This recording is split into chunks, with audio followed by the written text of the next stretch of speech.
Good morning दोस्तों। आज मैं आपको पटवार क्षेत्रमिति का जो टॉपिक है गोले के बारे में पढ़ेंगे। ठीक है, तो देखो गोले के बारे में देखो,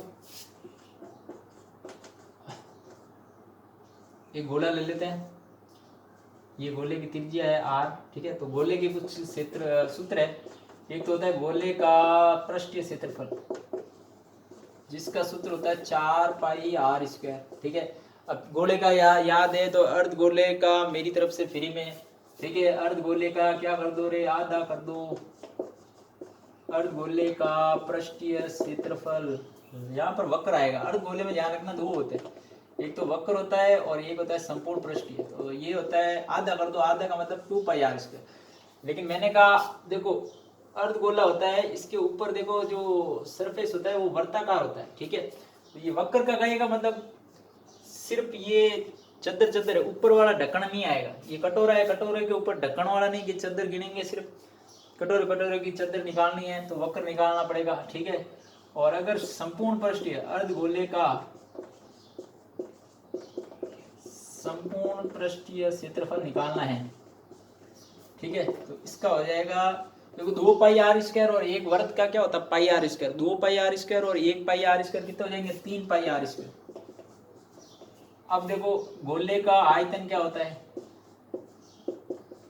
गोले का आयतन ये होता है 4/3πr³। एक होता है अर्ध गोले का आयतन, अर्ध गोले का आयतन तो एक याद है तो दूसरा ऑटोमेटिक फ्री में। अर्ध गोले का मतलब आधा कर दो, 4 का आधा हो जाएगा 2/3πr³।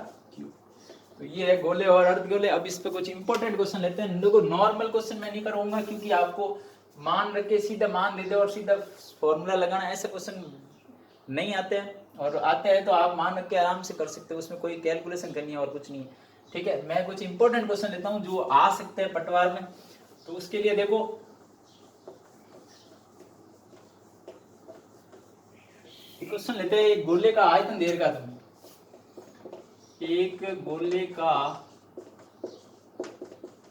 आयतन दे दिया, लिख देना 38,808 सेंटीमीटर क्यूब है। ठीक है, गोले का आयतन दे दिया, पृष्ठीय क्षेत्रफल ज्ञात करना है। ये गोला है, गोले का आयतन दे दिया, पृष्ठीय क्षेत्रफल ज्ञात करना। अब देखो पृष्ठीय क्षेत्रफल का सूत्र 4πr²। r चाहिए, r कहां से लाओगे, r दे रखा ही नहीं है, आयतन दे दिया।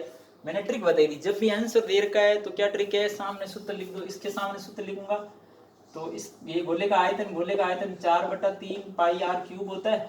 ठीक है, बस सबको उधर भेज दो। हमें तो r³ निकालना है, तो ये 38,808।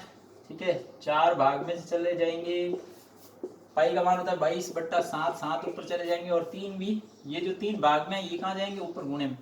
अब देखो 22 से काट दो, इसको कट रहा है जितने, इसको मैं पहले काट देता हूँ 2 से, ये आ जाएगा 19,404। ठीक है, 11 से काट दो और 2 से काटा है, 11 से काटोगे या 2 आ जाएगा, इसमें 11 का जाएगा, 1 बार 8 बज गए, 7 बार 7 बज गए, 6 बार 4 बार, यानी कि फिर आया 1764 इंटू 21, 7 21 होते हैं, 4 का भाग 2 और इसमें 4 का गया 4 4 1 ही। देखो ये आ गया अपने, देखो 441 होता है, 21 का वर्ग होता है 21 और 1 21 और आ गया, यहाँ r³ है, घनमूल लगाएंगे। घनमूल देखो 21 का क्यूब ऊपर घनमूल कट जाएगा तो आ जाएगा 21, r आ गया 21। r आने के बाद अब क्या है, गोले का पृष्ठीय क्षेत्रफल निकालना है। तो अब देखो मैं ये ट्रिक हमेशा याद रखना, जब भी किसी का आंसर दे रखा है उसके सामने सूत्र रख देना, पक्षांतर कर देना, जो जो ज्ञात नहीं है वो ऑटोमेटिक आ जाएंगे। अब आते ही आपको क्या करना है, पृष्ठीय क्षेत्रफल निकालना है, तो अब सूत्र लगा दो और आ जाएगा आंसर। तो देखो पृष्ठीय क्षेत्रफल का सूत्र क्या हो जाएगा, 4πr², तो 4π 22/7, r हो गया अपने 21 इंटू 21, कट गया, ये 3 आया, गुणा कर देना, आंसर आ जाएगा। ठीक है, तो इस टाइप का क्वेश्चन हो जाएगा। एक क्वेश्चन और लेते हैं, इसे मिटा दूं, इस टाइप के क्वेश्चन आपसे हो जाएंगे, कैलकुलेशन कर लेना, इसका इससे गुणा कर देना, आंसर आ जाएगा। तो ये याद रखना, जब भी किसी का आंसर दे रखा है तो उसके सामने उसका फॉर्मूला रख देना और पक्षांतर कर देना, ऑटोमेटिक जो ज्ञात करना है वो आ जाएगा। ठीक है, अब हम जो देखते हैं इंपॉर्टेंट क्वेश्चन, मैंने पहले उसमें भी बताया था, इसमें भी ध्यान रखना। ठीक है, जैसे एक बेलन है, ये बेलन है, इसकी त्रिज्या मैं आर दे देता हूँ 7 सेंटीमीटर। ठीक है, ये 7 है, ऊंचाई भी 14 है, हाइट 14 है। ठीक है, इससे मैं छोटी छोटी गोलियां बनाता हूँ, कितनी गोलियां बनेगी? 1 सेंटीमीटर की। ये 7 सेंटीमीटर, 14 सेंटीमीटर, 1 सेंटीमीटर त्रिज्या वाली कितनी गोलियां बन सकती है? अब इसको पिघला कर मैं गोलियां बना रहा हूँ, गोलियों की संख्या पूछ रहा हूँ। मैंने क्या कहा था, कभी भी किसी की संख्या निकालनी है, बड़े में छोटे का क्या दे दो, भाग। हमें किसकी ज्ञात करनी है? गोलियों की संख्या, गोलियों की संख्या। तो देखो, बड़ा क्या है? बेलन। बेलन का आयतन में किसका भाग दोगे? गोले का। गोले का आयतन। ये ट्रिक याद रखना। जैसे मैंने क्या कहा, एक 10 किलो का अपने हैं बेलन है, 10 किलो का बेलन है, छोटे छोटे इसको पिघला कर मैं छोटे छोटे गोले बनाता हूँ 1-1 किलो के, तो कितने गोले बनेंगे? 10 किलो बनेंगे। कितने बनेंगे? कैसे निकाला? तो आपने क्या किया, बेलन का जो है 10 किलो, उसमें एक गोले का भाग दे दिया, एक का। ठीक है, तो ऑटोमेटिक 10 आ गया। तो ये करना है अपन को, भाग देना है। बेलन का सूत्र क्या होता है? बेलन का सूत्र हो जाएगा,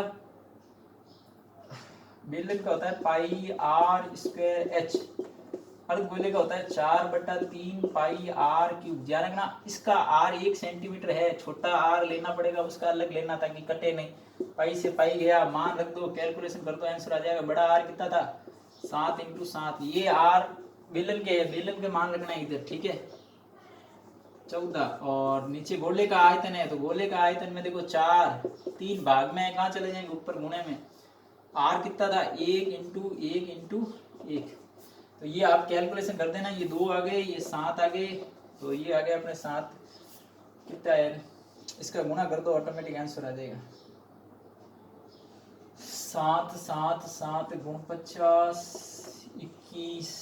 ठीक है, और बट्टा 2। वैसे तो गोले की संख्या पॉइंट में आएगी, क्योंकि मैंने अपने दिमाग से डायरेक्ट ही सोच के क्वेश्चन लिया। ठीक है, लगभग में आप जितने गोले आ जाए वो गोले, जितनी गोलियों की संख्या आएगी। ठीक है, मतलब संख्या चेंज हो सकती है, बाकी क्वेश्चन इसी टाइप से आएगा। कोई संख्या पूछेगा कितनी गोलियां बन सकती है, कितने शंकु बन सकते हैं, आपको क्या करना है? बड़े में छोटे का भाग देना है। ठीक है, ऊपर सूत्र से जो जो कट रहा है काट देना, आंसर आ जाएगा। ठीक है, थैंक यू। अगर मेरा वीडियो पसंद आए तो चैनल को सब्सक्राइब करें, ज़्यादा से ज़्यादा शेयर करें। Thank you.